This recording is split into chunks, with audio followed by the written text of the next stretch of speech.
오늘 할 작품은 2002년 MBC 수목 미니 시리즈였던 내 멋대로 해라. 벌써 이제 23년 전이에요. 와, 23년 전 진짜 시간이 빠릅니다. 빨라. 그래서 2002년이면 제가 고2 때예요. 주연급이 이제 양동근 씨, 이나영 씨, 이동건 씨, 공효진 씨 이렇게. 처음에는 이게 4인을 좀 밀었어요. 제가 기억하기론. 근데 그때 당시 이렇게 4인까지 주연급으로 미는 드라마가 많지 않았거든요. 이런 청춘 드라마가. 보통은 2인? 3인? 뭐 삼각관계? 뭐 이런 식으로 해서 2, 3인까지는 다뤘었는데 4인을 이렇게 내세운 거는 조금 흔하지 않았고, 근데 결과적으로는 사실 이동건 씨의 비중이 나중에는 작아지죠. 결국에는 양동근 씨, 이나영 씨, 공효진 씨 요 3인이 주로 그걸 이끌어 간다. 그래서 간단한 줄거리를 말씀드리면, 일단 이 양동근 씨가 소매치기범으로 나와요. 직업부터 쉽지 않죠. 고아원에서 자란 소매치기범이 된 고복수라는 이 남자 캐릭터가 있는데, 이제 우리가 신구 선생님이 아버지로 나오는데 혼자 키우기 빡세니까 고아원에 맡겨요. 아빠 돈 벌어올게 하면서 몇 년만 참아, 아빠 돈 벌어올게, 뭐 이런 식이거든. 근데 어쨌든 다 커서는 이제 아버지랑 둘이 살아요. 둘이 사는데 아버지가 많은 후회를 하죠. 그때 괜히 고아원에 맡겨서. 아들이 소매치기 하는 것도 알아. 깜빵 들락날락 한 것도 알고. 그래서 아버지가 속이 많이 상하지. 근데 이제 본인이 그렇게 맡겼기 때문에 본인 잘못이라고 이제 자책을 하시죠. 그러니까 이제 좀 아들 바보 같이 된 거야. 아들 바보처럼. 다지나서 후회하고 하는 거지. 그래서 소매치기 하면서 그냥 청춘을 허비하고 있는 거죠.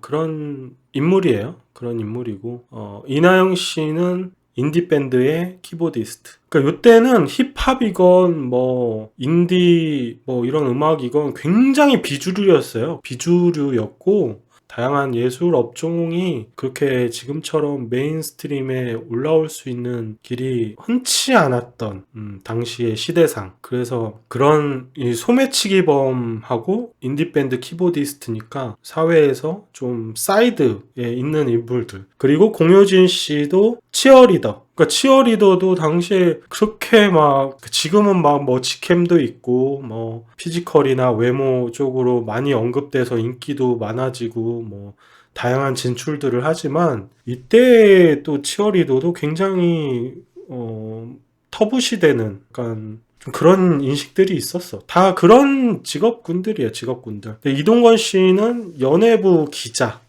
연예부 기자였는데, 이동건 씨는 좀 달라, 위치가. 조금 잘 사는 스포츠카도 끌고 다니고 잘 나가는 그냥 한량기 있는 연예부 기자. 이동건 씨는 조금 결이 달라, 그 세 명이랑은. 이제 그래서 그렇게 시작을 하는데, 이제 전과자예요. 양동근 씨가 또 전과자고. 그러니까 이때 당시에 이렇게 드라마에서 이렇게 전과자 소매치기범이 주인공으로 나오는 작품이 있었나?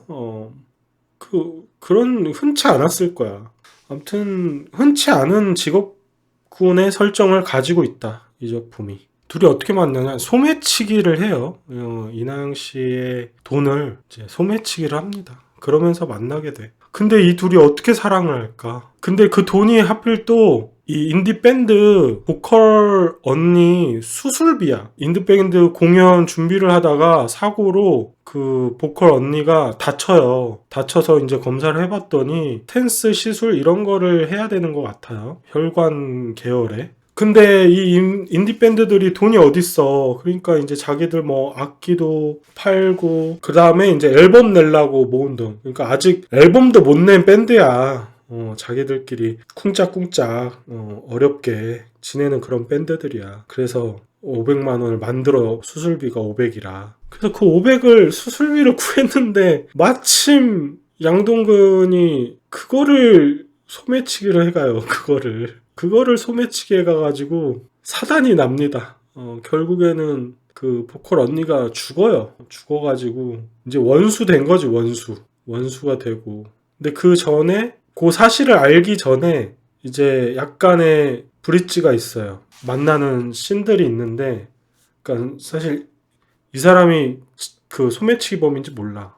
그 우연한 기회에 자꾸 부딪히는 씬들이 있는데 버스 정류장이 나와요. 그 버스 정류장이 이 둘의 그 만남을, 그 우연한 만남을 지속하게 해주는 그 장치거든요. 버스에서 우연히 자꾸 마주치는 거야. 또 거기서 아마 소매치기도 했을 거야. 그 장소에서 모든 역사가 이루어져. 억지스럽지 않고 기타를 매개체로 한다든지 또 소매치기를 한다든지 그런 걸로 이제 잘 개연성 있게 보여주죠. 코복스는 첫눈에 반한 거지. 좀 껄떡대는 거야. 우연히 만날 때마다. 이나영 씨가 맡은 정경이라는 인물도 얘가 싫지 않은 거야. 소매치기 범인지 몰랐을 때, 남자를 봤을 때. 왜냐면 되게, 그러니까 양동근 씨가 이 고복수가 사람이 나쁜 사람은 아니라서 되게 착한 애야. 착한 애인데 그렇게 만나요. 그렇게 악연이죠. 악연으로 만나서 개가천선하려고 하는 그런 게 생겨요. 왜냐면 떳떳하지 않잖아. 이제 이 여자에게 내가 좀 떳떳한 모습을 보여주고 싶은 그런 것도 작동을 하고, 또 양동근 씨가 극 초반에 2화 마지막일 거야. 시한부 판정을 받아요. 그러니까 이것도 굉장히 당시에는 파격적인 거였어. 그러니까 소재 자체는 신선하지 않거든요. 뭐 불륜이라든지 삼각관계라든지 출신의 비밀 뭐 이런 거라든지 시한부라든지 기존 드라마에서도 많이 다뤘던 소재들을 가지고 굉장히 신선하게 꼬았어요. 그러니까 보통 시한부 판정을 받으려면 후반에 받거든. 다른 드라마들은 후반에 받거든요. 근데 초반에 그냥 나와요. 그래서 이건 스포가 아니에요. 그냥 초반부터 얘는 뒤진다로 시작해요. 삶의 가치가 더 올라간 거야. 그러니까 양동근 씨도 이 고복수도 거기서 깨닫게 되는 거지. 내가 지금 뭐 하고 있나. 앞으로 남은 날이 별로 없다고 하거든. 뭐 얼마 없어. 살 날이. 그러니까 갑자기 인생이 확 달라 보이고. 그쵸. 우리는 항상 좀 영원히 살 것처럼 굴잖아. 살다 보면. 사실 다 필멸자인데.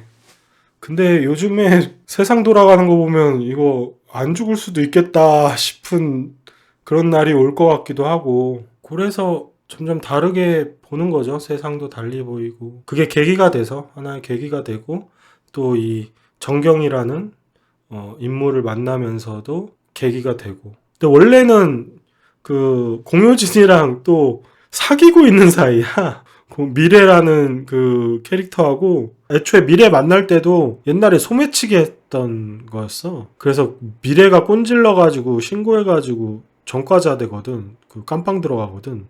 그거 이제 또 보복한다고 이 양동근 고복수가 가가지고 저거 하다가, 근데 되게 쿨하게 받아주는 거야, 미래가. 벌써 나왔냐? 막 이래. 그래서 우리 밥 먹는데 밥 먹을래? 막 이런단 말이야. 거기서 막 당황해. 고복수가 당황해가지고 막 그냥 어영부영 막 이제 막 휩쓸려가지고 그렇게 이제 사랑을 시작하게 돼서 이제 조강지처가 된 거야, 미래가. 이제 결혼까지도 원래는 생각했던 그런 좀 딥한 사이였죠. 미래라는 캐릭터는 얘가 소매치기 범인지도 알고 깜빵 옥바라지도 해주고, 좀 미래라는 캐릭터가 굉장히 인상적이거든요. 굉장히 통통 튀고 그 공효진 씨 특유의 그 발랄한 연기, 또 쿨한 연기가 아주 그냥 맛돌입니다. 그러다가 이제 정경이 우연찮게 끼어든 건데, 뭐 일련의 사건들 때문에 이제 뭐 공효진 씨, 미래랑 정경이랑 고복수랑 이제 셋이서 막 얽혀 있어. 처음엔 일반적인 뭔가 삼각관계, 환승연애죠. 지금으로 따지면 환승연애, 뭐 이렇게 해서 좀 감정들이 복잡하게 흘러가는데, 또 묘하게 이나영 씨랑 공효진 씨 캐릭터가 묘하게 또 합심을 하게 되는 뭐 그런 느낌도 있고, 공효진 씨하고 이 이나영 씨 캐릭터, 정경과 미래 캐릭터가 굉장히 좀 대비되는 부분이 있어요. 그래서 서로를 또 약간 동경해. 서로 가지지 못한 부분들이 있기 때문에. 그래가지고 서로 희한하게 좀 친해져. 친밀해져.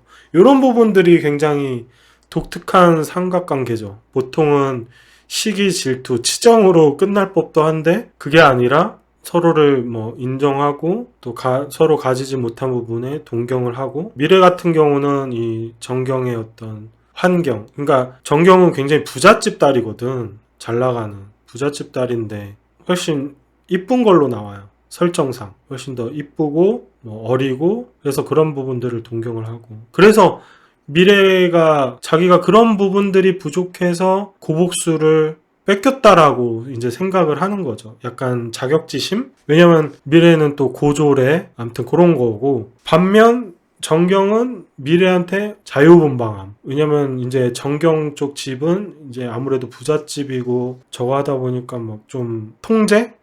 이런 게 좀 있는데, 미래는 이제 막 할 말, 못할 말 다 하고, 막 자기 성격대로, 승질대로 막 다 하는 그런 게 있거든요. 그러니까 이제 정경은 그러고 싶은데 자기는 막 못 그래. 미래를 닮으려고 해. 또 미래는 정경을 닮으려고 하고, 그래서 서로 동경을 하면서 뭐 연민도 좀 생기고, 그래서 의기투합하는 부분도 있고 뭐 이런데, 이제 양동근 고복수가 그 소매치기를 그만둔단 말이야. 그만둔다고 했어. 아무튼 그러면서 소매치기를 관둔다고 해서 그런가 보다 했는데, 근데 이제 오해가 생기는 사건이 생겨요.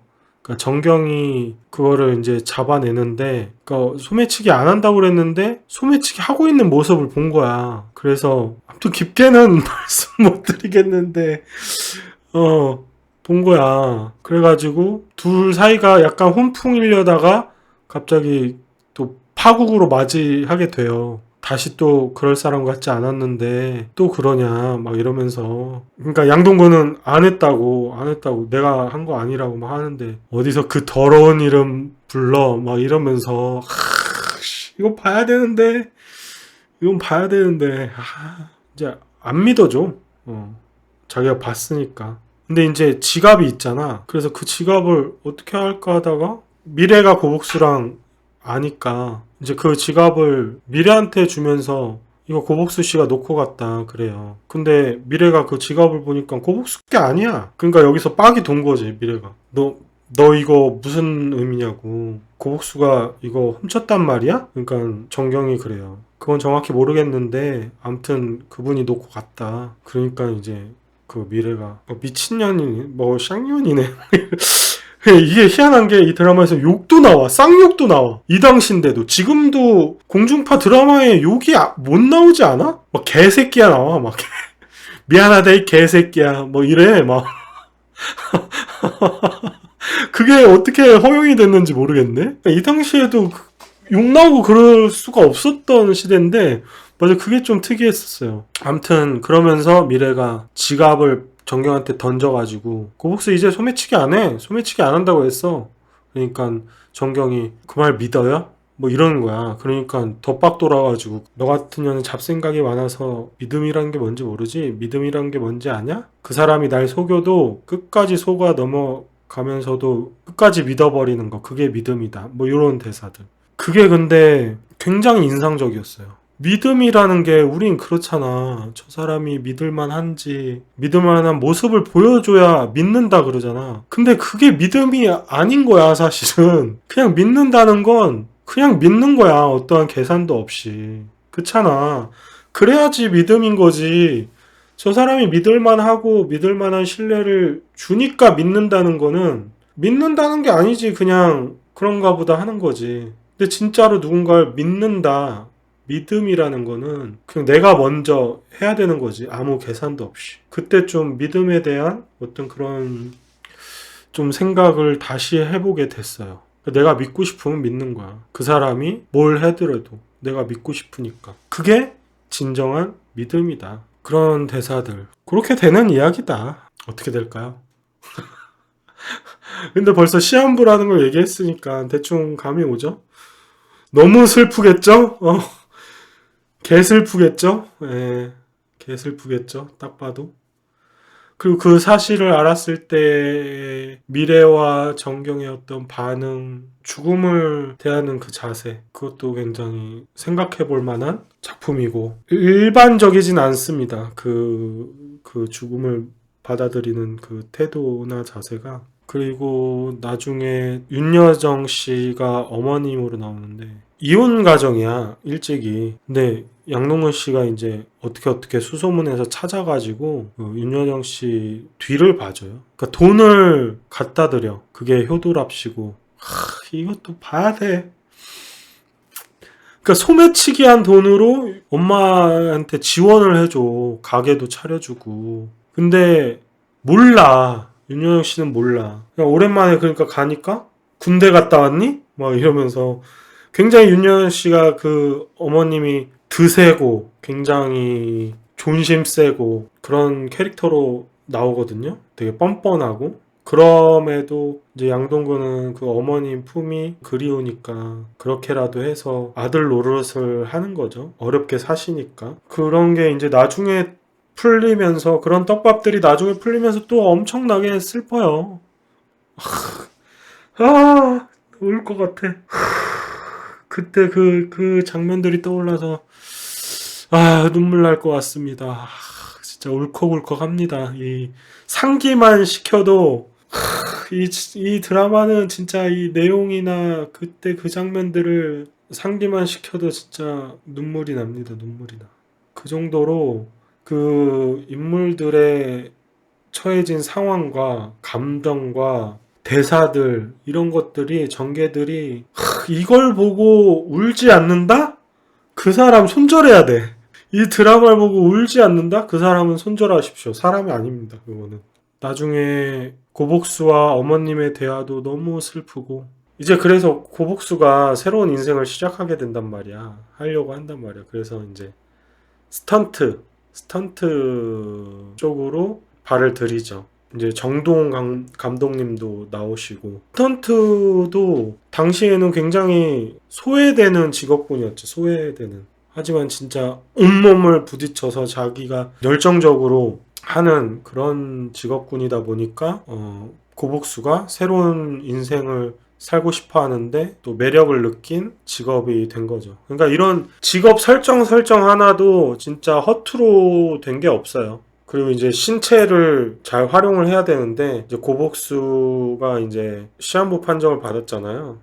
그래서 좀 나중에 몸이 살짝 말을 안 들기 시작하면서 또 문제가 생겨요. 그러니까 그런 장애물들 이런 것들이 나오면서 참 재밌다. 그리고 또 감동적이었던 게 처음 첫 임금을 받을 때 이 고복수라는 캐릭터는 한 번도 그렇게 정당한 일을 해서 임금을 받아본 적이 없는 거야. 그러니까 그 스턴트를 처음 알바식으로 프리랜서식으로 어떻게 뜨문뜨문 해가지고 급여를 받는데 거기에서 오는 그 감동, 거기서 이제 양동근이 대사를 치는데 그 대사들도 참 주옥 같죠. 특히 이 작품의 대사의 특징은 도치법을 써요. 제가 그게 좀 입에 뱉는데 이 작품 때문에 뱉나? 아무튼 희한하게 그 대사의 도치법을 많이 써요. 그러니까 주어를 뒤에 보내고 뭐 문법이 그래가지고 되게 맛이 좀 특이해요.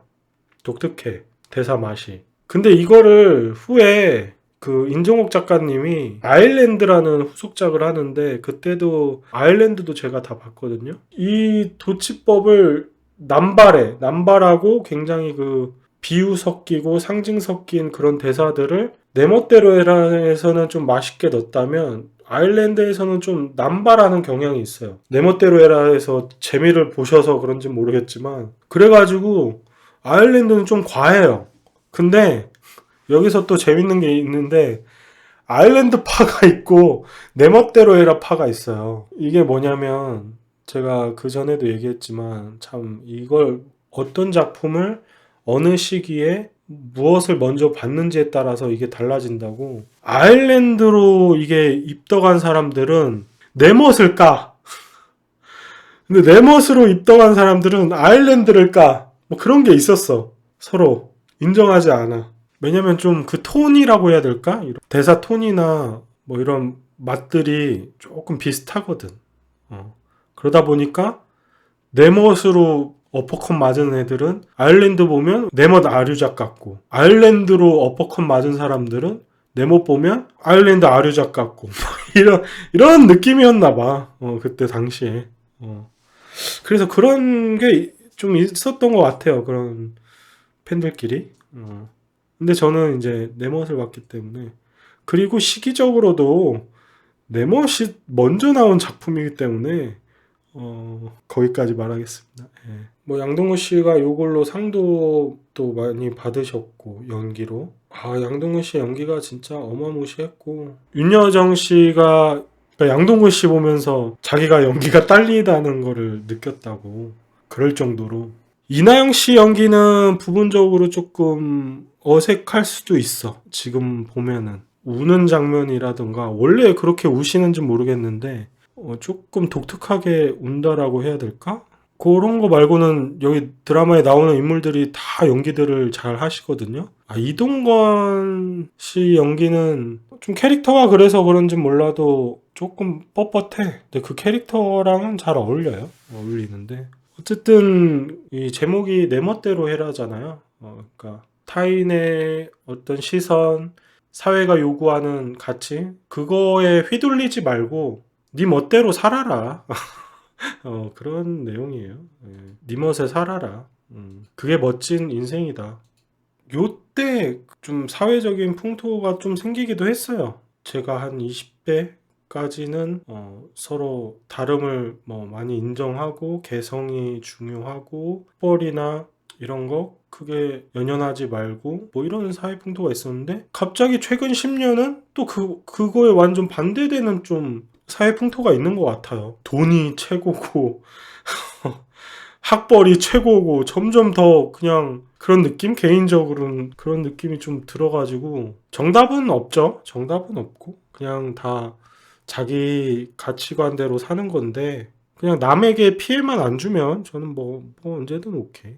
근데 이제 그거에 매몰돼서 남에게 이제 피해를 주니까 그런 부분들이 좀 많이 보이죠. 사회적으로 뭐 사건 사고도 많이 있고. 아무튼 그런 주제였다. 소재는 이런 사회의 아싸 입장의 인물들이 일련의 사건을 겪으면서 서로를 이해하게 되고 사랑하게 되고 휴머니즘이 있는 드라마다. 그걸 관통하는 큰 이야기는 둘의 사랑 이야기죠. 근데 이제 이 드라마가 정말로 좋았던 거는 주변 인물들을 서사를 다 다룹니다. 근데 그게 비중이 굉장히 절묘해가지고 어마무시해요. 그 많은 인물들을 살짝살짝 다루는데 충분히 그 인물에 대해서 연민을 할 수 있고, 그 인물을 이해할 수 있고, 납득할 수 있다. 그래서 정말 이거는 작가 지망생이 되고 나서도 굉장히 더 대단한 작품으로 느껴지는 이 극본 자체가, 내가 이렇게 쓸 수 있을까? 와, 뭐 그런 느낌. 스무스하게 줄거리 전개도 굉장히 잘 되고 그렇습니다. 근데 음악들이 되게 또 묘해요. 실제 그 인디 밴드 분들, 3호선 버터플라이라는 그분들이 하셨기 때문에 되게 몽환적인 음악도 있고, 또 이현우 씨의 그 슬픔 속에 그댈 지워야만에 그거를 리메이크해서 JM이라는 분이 부른, 허스키하게 부른 곡도 있고, 멀기만 한 사랑, 그런 음악도 있고, OST도 참 주옥 같아요. 그러니까 약간 그런 느낌이 드는 거야. 이게 드라마 때문에 그 곡들이 만들어진 것 같은 느낌이 들 정도로 그게 맞는지는 모르겠어요. 그리고 끝날 때 크레딧 때 나오는 그 음악이 있거든요. 빠라밤 빰빰빰빰빰 빠밤, 그 음악이 있는데, 웃어줘 날 위해, 이런 음악이 있는데, 그게 굉장히 그 곡 분위기 자체는 막 둥둥딱 둥둥딱 그러고 막 그러거든요. 신나게. 근데 가사가 너무 슬퍼. 나중에 크레딧 올라갈 때 그 음악 듣는데도 너무 슬퍼. 우리 이제 시간이 없다. 날 위해 웃어달라. 너와 짧은 시간 모두 가져간다. 뭐 이런, 그러니까 약간 고복스, 양동근 씨 입장에서 그냥 나중에 크레딧 그거 올라가는데도 막 엉엉 우는 거야. 그냥. 제가 드라마를 보고 울은 게 이게 처음이에요. 그냥 운 게 아니라 그냥 꺼이꺼이 울었어요. 꺼이꺼이. 꺼이꺼이 막 숨 넘어갈 정도로. 아 진짜 그렇게 돼. 한 번 운 게 아니야. N차 관람할 때마다 울었어요. N차 관람하면은 이제 처음부터 별 슬프지도 않는 장면에서 막 울어. 그렇게 됩니다, 이게. 왜? 다 알잖아, 뒤에 얼마나 슬퍼질지. 그러니까 행복한 장면을 보는데도 눈물이 나는 거야. 지금 얘기하는데도 막 눈물이 나오려고 그래. 그때 봤던 감성이 떠올라서. 그래서 엄두가 안 나. 그렇게 막 울까봐. 근데 지금 보면은 안 울지 않을까? 싶기도 한데, 지금은 이제, 마음이 찢길 대로 찢기고, 이제 사회에 굴를 대로 굴러가지고, 이제 같은 걸 보고는 잘 안 울 것 같긴 한데, 이때 당시에 봤을 때도, 마지막에 끝나는데, 크레딧 올라가는데, 막 꺼이꺼이 울면서, 이제 뭐 보고 사냐? 막 이랬었어요. 이제 뭐 보고 살아? 막 뭐 이러면서, 어, 정말, 아, 정말 미쳤죠. 예. 개인적으로는 저랑 닮아 있는 부분이 굉장히 많았어요. 어떤 가정 환경이라든가 설정들이 제 삶의 어떤 부분들, 환경들과 많이 닮아 있어서 굉장히 이입을 할 수 있는 그 조건이 더 남들보다 있지 않았나. 원래 저는 성격상 막 이렇게 뭐에 막 잘 안 빠지거든요.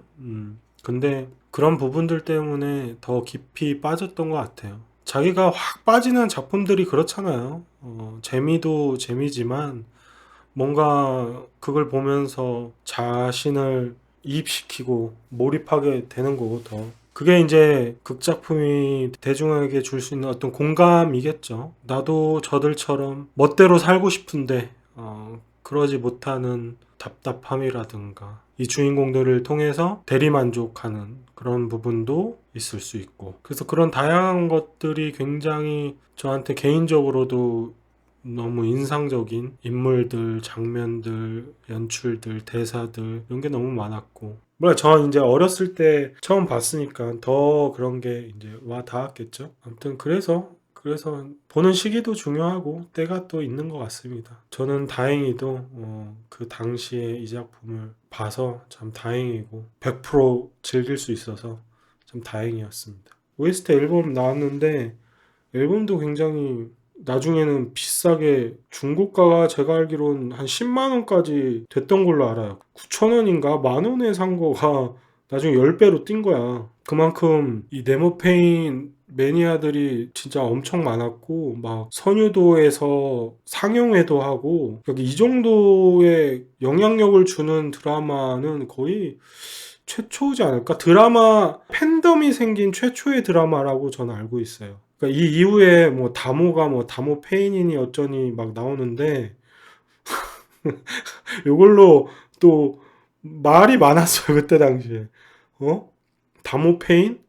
네모 페인이 먼저였다. 그러니까 이 그 팬덤에 이름을 붙였는데 페인이라고 언급하면서 자기들 스스로가 난 네멋에 미쳐 있고 완전 페인이다. 이렇게 자기들 스스로를 명명하는 그런 문화, 팬덤이 이 작품이 최초야. 감독판 DVD가 나온 최초의 드라마, 국내 드라마. 그렇게 알고 있습니다. 그리고 일본에는 수출을 못했대. 남주가 못생겨서 라고 전해 들었는데 그 진짜 팩트인지는 모르겠어요. 아무튼 아니 왜 양동근 씨 멋있는데 씨. 극 중에서도 되게 못생긴 설정으로 나와요. 가슴 심장을 후벼 판 인생작 중에 인생작입니다. 너 드라마 중에 인생작 뭐야 하면 그냥 지체 없이 내 멋대로 해라를 꼽습니다. 그래서 요걸로 인해서 팬카페에 가입해서 막 커뮤니티 활동도 굉장히 열심히 했고 다른 분들이랑 막 글로 싸우기도 하고 어린 마음에 또 정모 같은 것도 나가서 막 사람들이랑 어울리고 굉장히 좀 활동을 확장시켜서 그렇게 활동을 했었어요. 정말 많은 추억이 있습니다. 이 드라마 한 편으로 정말 많은 이야기가 파생되는데, 그때 그래가지고 네머 투어라고 해가지고 서울 근교 뭐 인근 그 홍대 쪽에 네머 촬영지들을 이렇게 매핑해 놓은 그런 뭐 지도들이 있었어요. 그래가지고 그런 걸 이제 네머 투어라고 했는데, 그런 이제 촬영 현장도 다녀보면서 진짜 살면서 그런 적이 그때뿐이야. 그래서 그 버스 정류장 가서 막 거기 하룻밤 자고 그랬어. 그때 막 난리 났었죠. 막 거기 그 버스 정류장에 포스트잇으로 꽃이건 뭐 선물이건 진짜 막 떼닥떼닥 다 붙여 있고, 막 한창 그 붙여 있을 때는 난리도 아니었죠. 근데 제가 갈 때쯤에는 몇 년 후에 가봤거든요. 때는 사실은 그런 게 있진 않았어요. 하나 정도 있었나? 꽤 예전에 없어진 걸로 알고. 근데 거기서 가가지고 밤 자기도 하고. 미래네 집이 이제 옥탑이었는데 그 옥상 건물 가려고 했는데 뭐 문 닫혀 있고. 고복순의 집은 못 가봤어요. 너무 어렸을 때라. 이게 어디 지방에 있는 걸로 알고 있는데 지금은 철거됐다고 하더라고요. 그쪽이 재개발 때문인지 뭔지. 지금은 갈 수 있는데 사실 그때 못 갔지만. 근데 이제는 거기가 없어졌다. 그러니까 참 인생 살다 보면 그래. 자꾸 내가 못할 때는 거기에 있다가 내가 이제 할 수 있을 때는 그게 없어. 기다려주지 않아. 기회가 있을 때 다 찾아 먹어야 돼. 하고 싶으면. 당장 해야 돼. 당장. 그래서 그게 마치 기다려줄 것처럼 생각하지만 영원할 줄 알지만 영원한 건 없다. 이 내 멋대로 해라 드라마 아성에 비해선 시청률이 사실 그렇게 많이 나오진 않았어. 제가 알기로는 10% 초반 이 정도로 알고 있거든요. 그러니까 뭐 아예 막 저거 한 것도 아닌데, 그렇다고 뭐 당시에는 막 시청률로 어마어마무시하게 인기가 있었던 작품도 아니었어. 그 후에 이제 입소문으로 아름아름 퍼져 나간 거죠. 봤다 하면 그냥 다 페인이 돼버리니까. 봤다 하면 페인이 돼버리니까. 그래서 제 또래에 이거 본 사람 중에는 이거를 인생작으로 뽑는 분들이 많아요. 그래서 지금까지도 왕왕 언급되기도 하고, 뭐 유명 인플루언서 중에서도 유튜버 중에서도 이 작품 꼽는 분들도 많고, 안 보신 분이 계시다면 꼭 한번 보셨으면 좋겠고, 이때 비평가들도 비평하지 않는 그런 작품. 그러니까 평론가들이죠. 평론가나 비평가들도 호평이었던. 그때 당시 국내 드라마는 내 멋대로 해라 이후와 이전으로 나뉜다. 정말 최고의 극찬이죠. 요즘도 그런 뭐 작품들 있으면 그런 말들 많이 하죠. 아쉬운 점들 없어요. 있다. 하나 있다면 극 중후반부에 좀 몽환적이고 좀 루즈한 부분이 있긴 있어요. 좀 판타지스럽고 연출적으로 개인 취향은 아니에요. 부분 말고는 뭐 없어. 23년 전 작품이라 사실 시대 배경이 과거죠. 그러다 보니까 지금 보면 거의 이제 시대극 느낌이 날 거야. 그죠? 그런 뭐 그 시대 배경이 갖는 그런 아날로그적인 감성들, 장면들, 뭐 소품들, 뭐 패션들이 있죠. 예. 네모 본 사람들은 그 키플링 가방 막 인기였어. 고릴라 달려있는 가방이거든요. 그 가방 이쁘다고. 그 정경의 어떤 그 패션들이나 이런 게 좀 따라하고 싶은 그런 그 욕구를 불러일으켰나 봐요. 그런 템들이 좀 인기가 있었어요. 저는 시계, 그 정경이 지방시 시계를 차고 있었거든. 그게 그때 당시 알아보니까 70만원? 90만원짜리였는데 엄청 고가였던 거죠. 지금도 그 가격이면 고가인데. 지방시라는 그 브랜드를 그때 처음 알았어. 약간 명품 브랜드라고 하더라고, 그때 당시. 근데 시계가 디자인이 굉장히 이뻐가지고 사고 싶기도 했는데 너무 비싸서 엄두가 나질 않고. 그리고 정경이 흡연자로 나와요. 그래가지고 나중에 막 고복수는 이 정경 담배 못 피게 하고 그러면서 무는 그 상하 파이프가 있는데 그 상하 파이프는 제가 사봤어요.